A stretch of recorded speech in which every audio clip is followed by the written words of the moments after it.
and welcome to another episode of OPOV, Up Close and Personal. We are so glad that you are here with us today.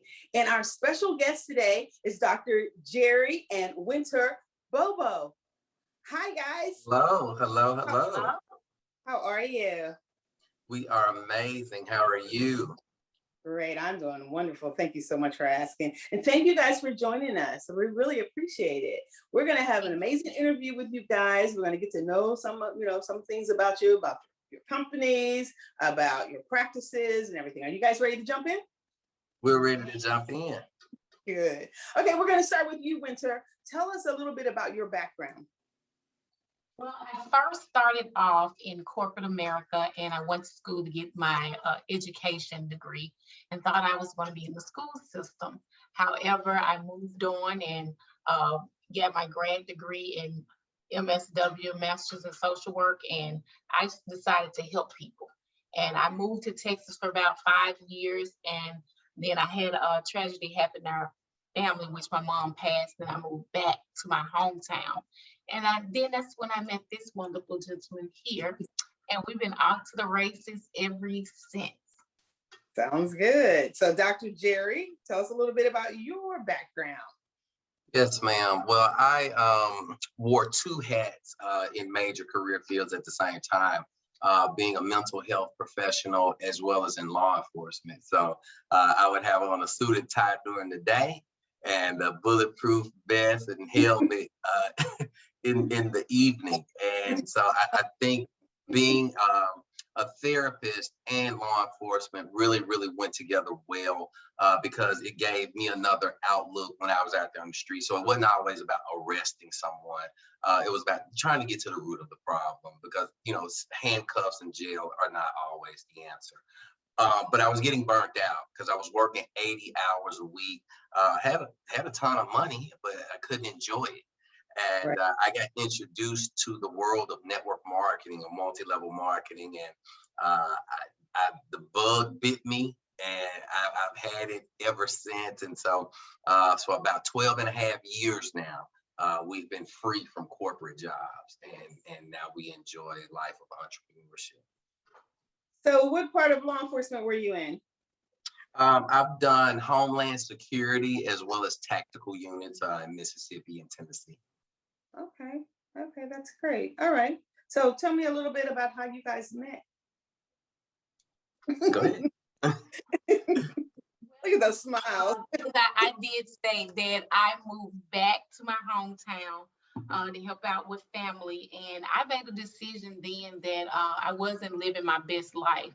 And so I decided to go into the entrepreneurship realm of life. And I started off in travel. And when I decided to go into travel and I was meeting different people, I had an uncle that I introduced the business to at the time. And he introduced me to him. He said, if you want to move into this thing, this entrepreneurship endeavor, then this is the guy that you need to meet and talk with. He knows about the plans, the comp plans. He can break down everything. And so we met, I think on a Tuesday. I think we talked for a few hours, went out to eat. And that weekend, he invited me to Atlanta for a summit he was, doing at the time. And we've been off to the races ever since. Literally. And jet setting across the world, just going. That's good. Yes, so yeah. That's awesome. So what type of practice do you have? So don't currently practice now. When I was practicing, our specialty was relationships and substance abuse. And so now we just focus on life coaching. It allows us to help more people. It's more affordable for individuals. They're not having to try to wait on insurance, or we're not trying to wait on insurance and different payout sources for that. And we do what's called brief solution focused work. In other words, we're not trying to draw out things for a year, right? We want to collapse time with individuals and get things solved as soon as possible. Okay, and you guys work together? Absolutely, yes, ma'am. Wow, so you work together and you're married. how is that? Because you deal with relationships. Okay, so your relationship has to be on the up and up for you to be able to coach someone else. Absolutely, yes, ma'am. We tease people, so we're going on 5 years of marriage, but we tell people it's probably more like 15 years. It's like dog years, because we don't leave each other. Like, we're literally together 20 hours out of 24. Right. And again, we don't tell people to subscribe to that method, right? Because that works for us. We were on a radio show a little while back, and as they were wrapping the show up, the host said, man, y'all give our audience, give our couples one piece of advice before you leave.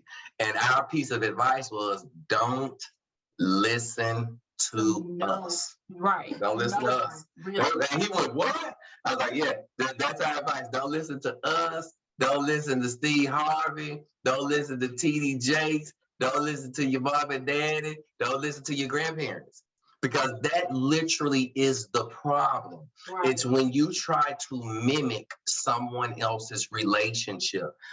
Everybody has idiosyncratic things for themselves, unique to themselves. And so when you try to say, well, mom and dad did it this way. Well, when your mom and dad got together, a cell phone wasn't even invented. Right. Right. You know, think about that, seriously. You know, your grandparents, they couldn't spell internet. So how is it you could try to mimic or replicate that? And so, of course, we say that jokingly. Now, obviously, there's some foundational things that our relationships need foundationally. And, you know, if people like different things about us, and we appreciate that, and we say, hey, listen, if you see us do something, you hear us say something, and it's applicable to you, right, by all means, take it and run with it. But by no means is it the gospel. Okay, by no means is it the gospel. The only gospel takes place between the two individuals in that relationship. Okay. All right. Sounds good. And Winter, how do you feel about being around him 24/7? In the beginning, I think we had to learn each other and understand what allowed each other to, tick. And, a couple of times there, yes, just like any other couple, you're trying to find your, footing in the relationship. So you bump heads sometimes. And so over time, the more we was working with each other, and we were both adamant and wanted the same thing. So I think that's important in a relationship. If you both want it, you can make it work. You're going to figure it out. And it takes a lot of, I think success comes with failure. So when you see something not working, you don't give up on it. You reassess, and then you go back at it. And so both of us was willing to do that over and over again until, okay, this is your line, this is what you do, and this is what I do. And because, we complement each other so much and so well, we're able to still gel together quite, great. And a lot of other people see that within us. Yeah. So they be like, well, how do y'all do it? Because you really be doing this, you be doing that. And I'm just like, hey, we make it look easy, but it's definitely not. So that's why we say, don't listen to us. What works for us, we figured that out, and you just got to be willing to do the work. And that's the key word, work. It is work. Absolutely. In any relationship, you're going to have to put in the work. And she had been married prior to marrying me. Mm-hmm. And I had been married 2-3 times. I lost count. It was 2 or 3 prior to her. And one of the major things we did immediately, because we both had learned such major lessons from those previous relationships, is that we made a list of absolute non-negotiables. And I mean, we did this like the first couple of weeks of because we were like, listen, I'm grown, you grown, we got stuff to do. We don't have time to beat around the bush. Let's get straight to the point. And so one of the things was, and this is just an example, at that time she had a dog. and her dog was on the non-negotiable list. The dog goes where she goes. There's just no ifs, ands, and buts about that. And that's amazing, right? Because something as small as a dog could cause a major problem. Maybe I could have been allergic to dogs. Maybe I had a fear or phobia of dogs, right? And then I don't know that she has a dog, right? You know, let's just say I never made it to her residence as of yet, and we're going out and we're having a great time and we're loving on each other and we're developing stuff. And then, hey, let's go to Winter's place this weekend. She got a dog. Right? And, you know, feelings have already possibly been generated, right? Commitments could have been made. And then I go, hey, listen, that dog is on my non-negotiable list. That's right. I'm allergic. I'm afraid. And she's going, the dog is on my non-negotiable list of it's going to stay. Right. Right. And so we've seen people crash and burn with things that simple. And so I think that was probably one of our saving graces, is that we knew on the front end exactly what the other person would not tolerate or would not part with. And we were able to look at that and go, hey, you know what? All the things on your non-negotiable list, they're fine with me. I don't have any problems with them. She was able to look at my non-negotiable list and say, hey, listen, nothing on your list is an issue for me. And we were able to go forward. Okay. So how do you guys feel about talking about your past relationships? Is that on your non-negotiable list as well? No, we talk about our past relationships. Right. We're very open with one another. And that's something I think both of us found attractive or made us come closer, because it's like no subject is taboo. Right. Yeah, no subject is off limits. Talk freely about anything, whether it's some people may say it's an uncomfortable conversation, or I don't want to hear this from him. Well, our thing is, well, how are you able to grow if you don't know?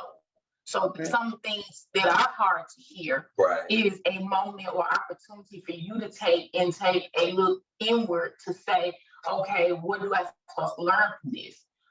So it's not always saying everything that sounds good or that's right to hear. You know, a lot of us grew up with our parents telling us, you don't have nothing good to say, don't say nothing at all. That ain't necessarily true. Right? It has caused some problems in some relationships. And secrets and toxic things and not being able to express yourself and stuffing. And obviously we don't do, when we talk about our past relationships, we don't do that in a disrespectful manner either. We may say something because we're always wanting to grow. Like that's our thing. Like we live by this, we die by this. You've got to assess and reassess, right? And so this is a real example. She told me about a guy that she was dating one time that the guy was extremely funny, because I'm funny. She finds me hilarious, and so she was telling me about this other guy that she dated, that he was funny as well. However, he couldn't turn it off. So it went from being funny to just being goofy. And then being goofy to just utterly getting on her nerves. And so we talked about that, right? And I was like, okay, that makes sense. And I see, how that can be. And then maybe, I've given her an example of, hey, maybe one of my wives could cook, but although she had the ability to cook, she was able to cook. She wasn't willing to cook. Right? So you got the ability and you're not using it. And so we just kind of discussed those type of things, because your past experiences form a synergistic blend. That's right.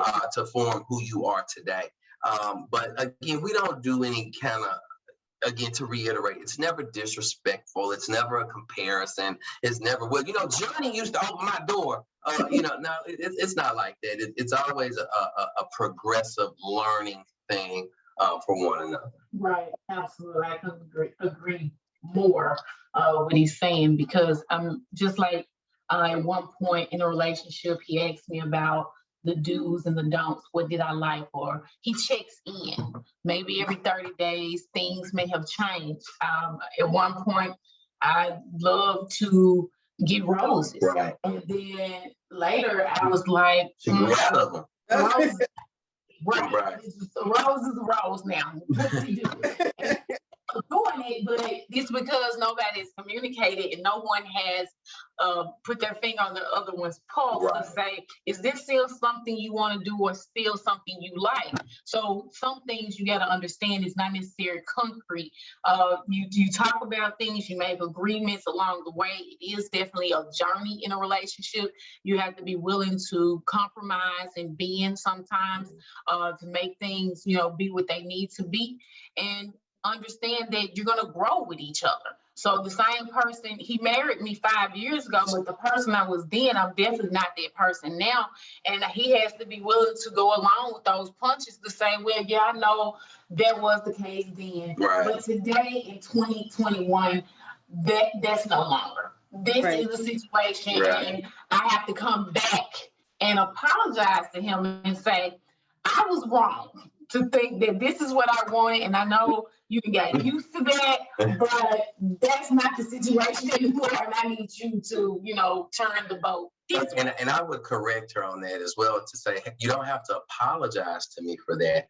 And that's one of the things that we try to get people to understand. As humans, we are going to grow. Mm-hmm. We're going to evolve. We are not dipped in concrete. When we first met, I wasn't a touchy-feely person, right? I would, be like, God, because she was all over me, and I would go, it's hot, move. But in 2021, I'm touchy-feely now. Yeah. I like it. I look forward to it. And so, but she wouldn't know that if we don't talk about it. So we just call it a relationship audit. We feel like every 30 to 45 days, anybody in any serious type of relationship, you guys need to sit down and, again, just assess and reassess where you are, what growth has changed, what regression has occurred, what's working, what's not working. And last but certainly not least, never hold your mate, your spouse, your significant other hostage to a previous or former self, because a lot of times we don't really like change. We're creatures of habit. Mm-hmm.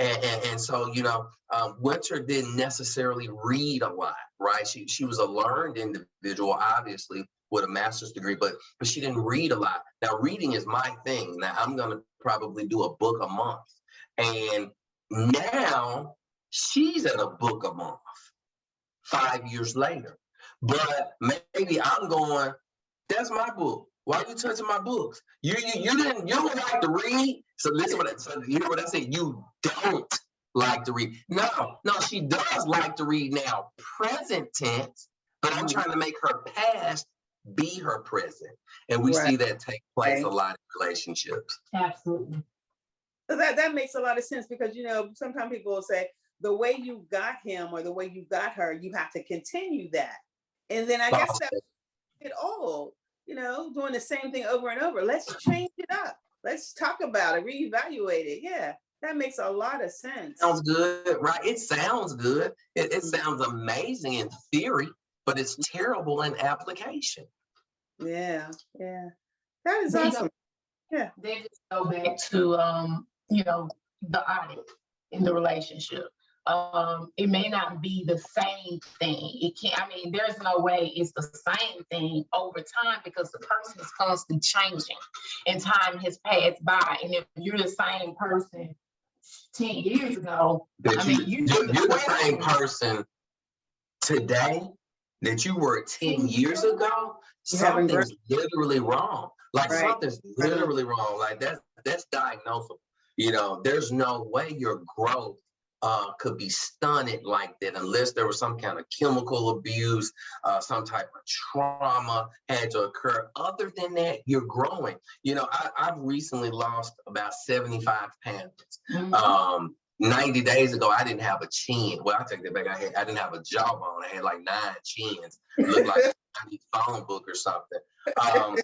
So my diet, right, the food I eat today is totally different than the way I ate when we first met. I've drank more water literally in the last 90 days than I've probably drank in the last 3 years, because I wasn't a water person. This just wasn't my thing. So if she can't continue to bring me juice, right? You love juice when we got married. You love juice when we were dating. Juice is your thing. Juice, baby. I'm not on juice now. I'm on the H2O. I'm on the water, right? And she can't tell me about all the juice I used to drink. Right. And we see people do that over and over again. And that's how we know that statement is erroneous. Because to get me, she did used to cater to my juice need. Right? The same way you get them, that's how you keep them. No, she can't keep catering to my juice need of yesteryear. Right. And not cater to my H2O need of this year. What's the need? What's the need right now? Wow, that is really good. That's so true. Yeah, because you have to be able to grow, and you have to be able to compromise, and you can't just stay in that one position and say, well, no, this is how we started out 5 years ago, and this is what we were going to do, so we have to continue doing it. It's good to know that you are able to change, that you are, not able, but allowed to change, because you may feel like, okay, in order to keep him, I have to do what I did to get him. Yeah, so that makes sense. That makes so much sense. Well, that's good. That's good. So now let's talk about the book that you wrote. It's called Get It All the Way Right. Now, did you two write the book together, or did just authored it? Yes, we co-authored it together. Yes, I had previously written a book prior to her, and it was called Tired of the Leftovers, No More Settling for Second or Third Place in Life. And so when we got together, God blessed us where our union, our businesses, it almost looked magical. People were saying that it was overnight, but we were on the inside going, it's overdue.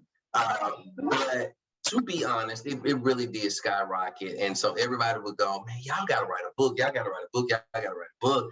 And Winter was like, I don't know about all that. I don't know about it. I was like, baby, we can do it. We'll do it together. We've done everything else. Right. And so we sat down, and it literally, we got that thing done in like 90 days. It didn't take us a long time at all.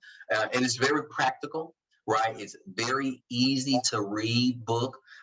She and I like to do things on the most common denominator. So when the editors were going through the book, right, and that's what they do, right? They edit it, and they'll go, okay, well, you need to change this punctuation, you need to change this grammar, et cetera, et cetera. And we said, listen, we want you to edit the book 90%. And they went, huh? We want you to edit the book 90%. Leave 10% worth of mistakes. Right. Why is that? Because what is perfect like that? Right. We make mistakes. We make mistakes. Okay. We make mistakes. We make mistakes. Every day you make mistakes. Every day. That's why an eraser is on a pencil, because you're going to make a mistake. That's why whiteout was invented. That's why you got backspace and delete, right? Because you're going to make a mistake. And we didn't want people to read that book. And because our feeling is this: perfection is the lowest standard. And we'll repeat that. Perfection is the lowest standard. People believe it's a high one. Oh, she's a perfectionist. Oh, she's a perfectionist. Oh, her standards are so high. No, typically, perfectionists don't get things done. Right. Because they're so busy perfecting, they never get to doing. Oh, it's not right yet. It's not done yet. I gotta do right yet. Oh, I ain't got my trademark yet. I ain't got my tagline yet. Oh, I got some misspelled word. No, we wanted people to read that book and go, wow, this is an amazing book. And they go, do you see they misspelled this? And we go, yes. So what's preventing you from writing your book? Right. Because our book is in your hands, misspelled words and all. We're giving you permission not to be perfect. Now, did you put that in the book? So people will know that was intentionally done. Mm-hmm. Mm-hmm. That is exactly like they crazy. I ain't heard that. She said, I'm surprised. Yeah, we do a lot of unorthodox things. right. I see. Okay, so there another book coming down pipe anytime soon? We've been toying around with it and thinking about it. Yeah, we were actually proposed to do a reality TV show, and Winter went, absolutely not. I was like, huh? No. She was like, no. I was like, I still think it'll be fun. I think it'll be amazing, but she doesn't want to do it. But I said, baby, if we got a reality TV show offer, then I guess if you're not going to do that, then we definitely need to do another book. Right. And but I kind of want to change it up a little bit. I want to do some, I don't know what you would call it. I don't want to just do a book in print, some kind of video series or something where people can see us and hear us, and maybe even make it interactive. You know, I'd like where if you're reading it or watching it, and we come to this fork in the road, and you could literally choose, okay, do Doctor want to do A? And you get that version of it. Do Doctor want to do B? And you get that version of it. Right. So we really want to make it interactive. We just like living on the edge. You know, we feel like if you're not living on the edge, you're taking up too much space. You are a mess. That's really fun. Wow, it sounds like you have so much fun together. Yeah. We definitely do, because that's what living is about. That's good. That's good. Now you have some other businesses or companies. Okay, let's talk about the spa. It's what, Relax H2O? Yes, ma'am. Relax H2O, where our motto is, you don't have to feel bad to feel good. Get on in that spa. Now the spa is what, touchless? Most of it's touchless. Yep, 90% of the services in there are touchless. Everything from zero gravity massage chairs to oxygen bars, infrared saunas, and then obviously the world famous dry water massage. Right. And so that business has been open for 5 years now, located in downtown Memphis, and we love it. You know, I think it's part of why we look so youthful, because we actually go in there and use the services. And pampering, we believe in taking de-stress, and you gotta de-stress. You got one body, love your body. You gotta love on yourself. That's right. That's good. So you only have it in Memphis, or you plan on putting it in other locations? We are asked that all the time, and right now just in Memphis. Now we're willing to consult, because people are like, you should franchise this, and we're like, we'll consult. You know, we don't have the problem helping somebody launch their version of it, but we don't necessarily want to be that deeply involved or entangled in it, because we do so many different things. So we don't want to just get locked down like that. A lot of things. Okay. Now you have the regular spas too, right? The Swedish massage, and you have the regular massages. Well, we have something called a percussion massage, which is like some new technology. I'm not sure if you watch sports or not, but it's this big gun that they started to use on the sidelines with the athletes, and it's able to give a deep tissue massage without the pain. So again, we're still technology driven, right?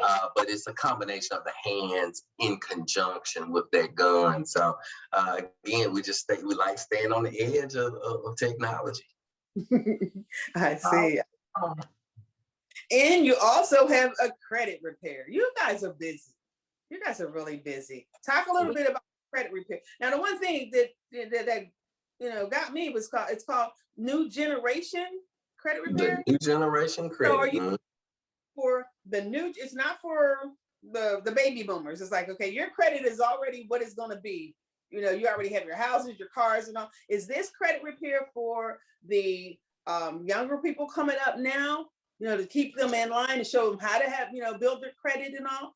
Right. It's really two phases, right? It's really two phases. So when we say the new generation credit, part of that new generation is addressing the baby boomers, because They did a great job. Most of them did an amazing job of the basics, right? They knew to pay their bills. Like that just wasn't, you pay your bills. That's how parents do. You pay your bills and you don't owe nobody, and they did an amazing job of getting, 2 cars, a house, a picket fence, 2.5 kids adopted. 2.5. That was it, right? That was the extent of it. So for them, the new generation credit is saying you have a 750 credit score. Mm-hmm. You have an 800 credit score. But what have you done with that amazing score outside of just create debt? Right. All you did was went and got a 30-year mortgage, and it's amazing. You paid it off. That's great. You went and got your car and your truck and your pickup. But did you use your credit to invest? Were you able to leverage your credit? Have you thought about real estate? Have you thought about trade lines, being able to, because the baby boomers got credit cards that are 20, 30 years old in some cases. That's a stream of income for them. Right. If done correctly. Right. We can take somebody with a card like that, and we could literally probably give them $1,000 a month easily to use their credit. And the amazing thing is the credit is safe. It's not in danger. And so that's what we refer to as part of the new generation credit for the baby boomers. Now, for the Generation X and the millennials, they don't really understand it. They just want a car. Right. They just want a house. They don't understand that, you walk on that college campus and the people at that table, hey, come fill out this application. Go. So then everybody in for a surprise said, now you the one that got a card that you'll never master, a visa and not traveling with it, and you ain't gonna discover that you can't pay for this. So we want to prevent them from walking into those traps, right? So they can understand that credit is leverage, credit is power, and credit is right up there with oxygen. Yes. Like you need it to survive. I mean, we've seen people not get jobs. They got the degree, they got a clean background, they're drug-free, but a messed up credit report keeps them from a job. We've had other people contact us that are currently employed with great jobs, and HR has sent out memos going, hey, we're doing credit checks in 90 days. Right. And this is what we're looking for. So get it cleaned up or you're out of here. And we were like, wow, because that was new for us. Like we always were familiar with not getting the job because of credit, but to have the job and then lose it because of credit, that was like, wow. So that made us kind of turn up the volume on that. And we don't just do credit repair, we do credit education. Because if you don't understand how you got in that situation, and if you don't understand how we got you out of it, you're destined to repeat the same thing. Right. You have to be able to understand. So how long is your credit repair program? Everybody's situation is different, right? So we've come across people that may only have 2 or 3 collections. We've run across other folks that don't necessarily have bad credit. They don't have any credit. They don't need us to fix it. They just need us to put positive trade lines on there.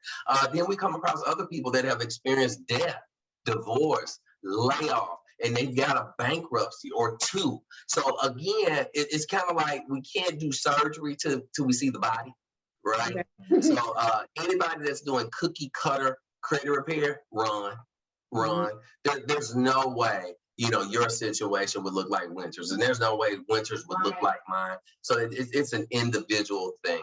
And credit is definitely a living, breathing thing. Yes, credit changes daily without you doing anything. So anybody that has credit monitoring, you'll notice your score go up. Hey, your score went down 10 points. Why? Yeah. Why? It's a living, breathing thing. Yeah, because I see it all the time on Credit Karma, or when I, log into my credit card accounts, it shows you your credit score is going up or it went down. Yeah. And it's not because you did anything bad or good. Like nothing changed. You didn't buy anything extra. You weren't late. It's the same thing. And we also educate people on I like the fact that you said Credit Karma. So let's use Credit Karma for an example. Credit Karma has their own scoring system. Right. So what your score is on Credit Karma, the car lot wouldn't see that same score. The mortgage company wouldn't see that same score. So a lot of people go, oh, Credit Karma stuff wrong. No, it's not wrong. It's their particular scoring model. And so you want to be familiar with your FICO scores. That's what's really, really important. So no matter who you're monitoring your credit through, make sure it's your FICO score. And Credit Karma does not give you FICO score. They give you their scoring model. Mm-hmm. Okay. And I noticed too on your credit report, or not your credit report, but on your website for your credit, it says your staff members get donations. They don't get paid. Correct. So what we did is we kind of switched that model up a little bit, because again, we wanted to be more educational. We wanted to be more accessible to the community. So with our staff, because we don't technically, she and I don't personally need the money, right? So if we're able, but our reputations precede us, people like us, love us, we fixed tons of people's credit in the past. So basically what we did was we created a stream of revenue for other people, right? But different states also have different laws too. So maybe one state says you can't charge for $50, and then another state say, well, you can charge as much as you want to charge, but you can't charge nothing up front. You got to, so it's just so much debacles. We said, you know what? We're doing donations. Now, there's a minimum donation. It's like, okay, there's a minimum donation for this, right? So we have minimum. So can't nobody say, well, fix my credit for a $10 donation. Like, we ain't doing that. That's a minimum donation. Donation in there, yeah. Yes, ma'am. Okay, that's something. All right, so what do you guys have coming up next? Las Vegas. Yes, we definitely getting out of here. We're getting out of here. We're going to Las Vegas in the morning. We'll work a little bit. We'll play a little bit. And we do retreats and stuff. So obviously COVID, brought all of that to a screeching halt. We would have 50, 60 people literally travel around the country with us. And we would have 5-star resorts, 6-star resorts. We have a chef on site. So when you come to one of our retreats, you don't have to cook anything. We've got a chef for you. We do personal development from sun up to sundown, adventurous stuff. So people are missing it. We're missing doing it. We've been doing it. So we hope and praying. We got our fingers and toes crossed that this COVID thing moves on as expeditiously as possible. And but I think the right now thing is we are trying to get people to understand cryptocurrency, to really understand. Yeah, that's because that's not a if, right? That's a win. That's a win. JP Morgan, Wells Fargo, you've now got Bitcoin ATMs in stores and at convenience stations. So we've got to get our people in particular, because we're so resistant to change. I still laugh at my dad. Like, my dad is still licking stamps and mailing off his light bill. I mail off cards and letters, but I don't lick them. They're the kind you just peel right off and put right on. Because I ain't put it in my mouth now, but put it in my mouth. right. But my dad says, no, I ain't paying the bill online. Yeah. Dad, why you not gonna pay? Dad, why you won't pay your bill online? The folk gonna steal my information. So one day I said to him, Dad, walk me through it. I said, walk me through it, Dad. Walk me through your mind. And he goes, I'm gonna write my check. I'm gonna mail it. But a lot of times he won't mail it. He'll drive it to our local, we're in Memphis, so we have Memphis Light, Gas, and Water. He will drive it, sit in a line 30 minutes to hand the check to a teller. And so I said, Dad, your premise is if you pay your stuff online, the hacker's gonna get your information, the thief's gonna get you, they're gonna empty out your bank account, right? Yeah. I said, so let me ask you this. Do you think When you're talking to MLG&W, do you think MLG&W pay their bills online? Or do you think they drive checks somewhere? Or are they using digital? Are they using the internet? And he said, well, I guess you got a point. So your information, Dad, is out there. Okay. So, but that's just an example of antiquated thinking, outdated thinking, because cryptocurrency, it's here to stay. There are people that literally have made tens of millions of dollars from small investments into cryptocurrencies. Right. But at the same time, we don't want you going to do the trend. In other words, if you're reading about it, it's too late, right? You read, oh man, Bitcoin at $50,000. What? I'll buy me something today. No, you should have bought it when it was at 10,000. Right. And now it's at 50. So we just want to try to begin to teach people, educate people on what to look for. And they don't have to be crypto experts, right? Because that stuff changes every 5 minutes. But you need a general understanding of it. And your portfolio, your investment portfolio needs to be diversified. Everybody needs some piece of property, right? You got to have some sort of real estate in your portfolio, right? You've got to have some stocks. You've got to have some bonds. You've got to have some mutual funds. And inevitably, in 2021, you've got to have some type of digital currency. You've got to have some type of cryptocurrency in your portfolio. You know, we tell everybody, you've got a smartphone. Do something smart with it. It feels good. It's even serious that it feels good. Serious that it feels good. Right. You got a smartphone, do something smart with it. There's not anything you can't find on YouTube. No excuse. There's not. Yeah, none. With a smartphone. There just aren't any. You're on social media platforms.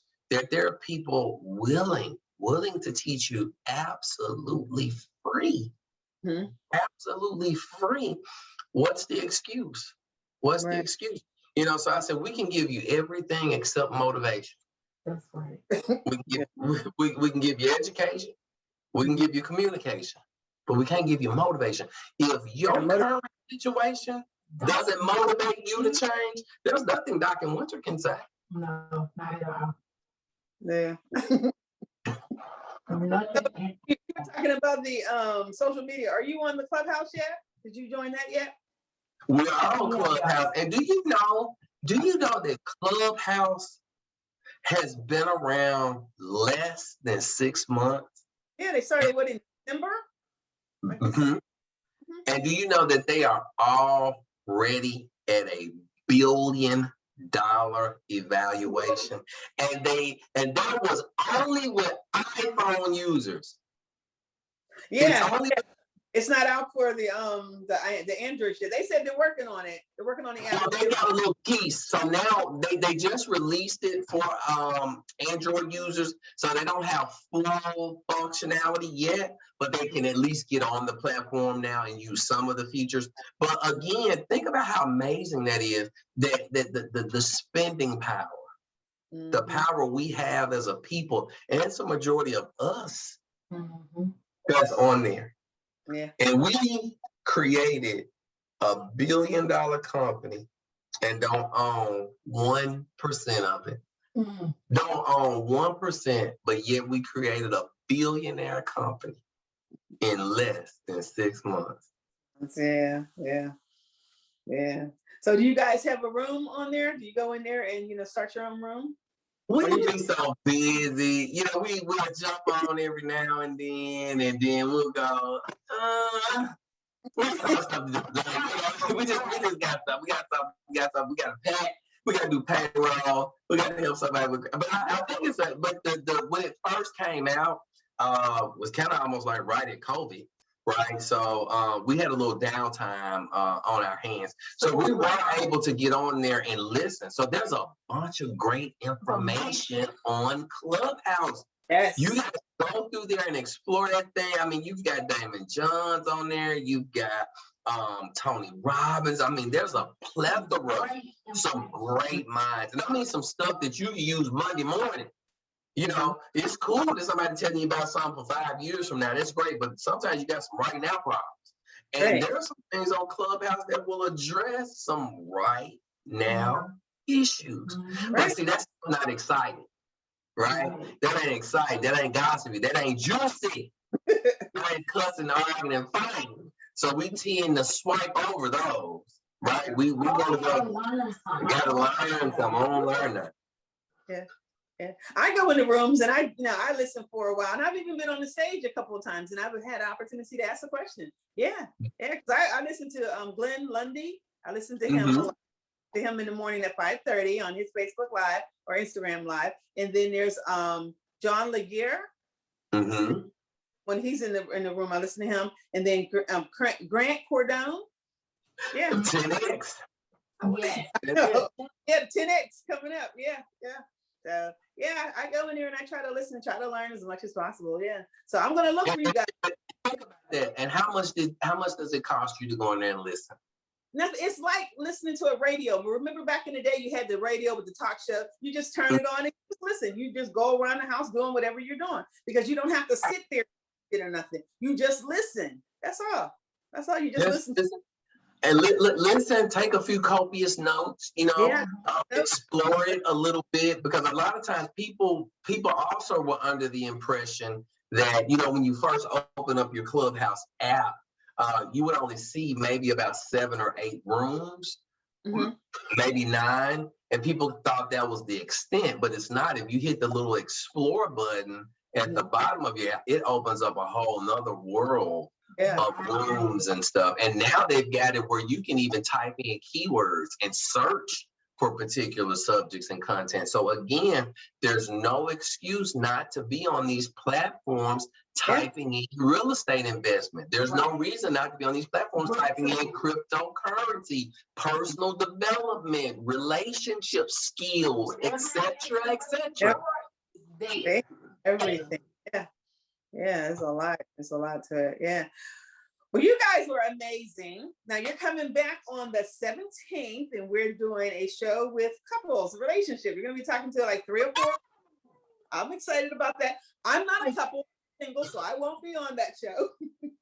She said, I'm not a couple. Watch you guys. I want to watch it. Okay. Yeah, so we're looking forward to that. So you'll be back on the 17th in a couple of weeks. So yeah, we're going to get ready for that. But thank you guys so much for joining us. I appreciate it. It was fun. You know, I mean, you know, good luck with your practice. Good luck with the spa. I can't wait to come down there to Memphis so I can go to the spa. We got you. You might have to get you an apartment here in Memphis. We're going to spoil you so bad and relaxing. You might not want to leave. That's right. As long, yeah, I'm gonna come down there. I'm gonna enjoy myself. Me and my daughter, we're gonna fly down there. We're gonna have a good time. Yeah. Thank you. We look forward to it. You are amazing. Thank you for what you do and what you're going to do. And you know, she's got so much stuff that she does. So humble. But I mean, everything from TV shows and stations. I mean, she's just an amazing person. And it's a plum pleasing pleasure, a treat and a pleasure to have been with you on tonight. And we look forward to doing even greater things with you. In the future. Absolutely. Pleasure to finally see your faces, because I'm hearing your voices all the time. Now I actually get to see you, you know. So, you know, good luck with everything with you guys, you know, and be safe when you go to Vegas tomorrow. Have fun. Too much fun, but you know, live and learn. Have a good time. Yes, ma'am. Okay. Thank you. You're amazing. Yes, ma'am. Thank you. It was great, guys. And thank you, Facebook Live, for joining us. And on Wednesday, we're going to have our all-female show, because you know they're celebrating the International Women's Day for the month of March. So we have an all-female show. We have a lot of conversations there. So just remember, guys, everything you heard and everything you said was up close and personal. We'll see you next time. Peace.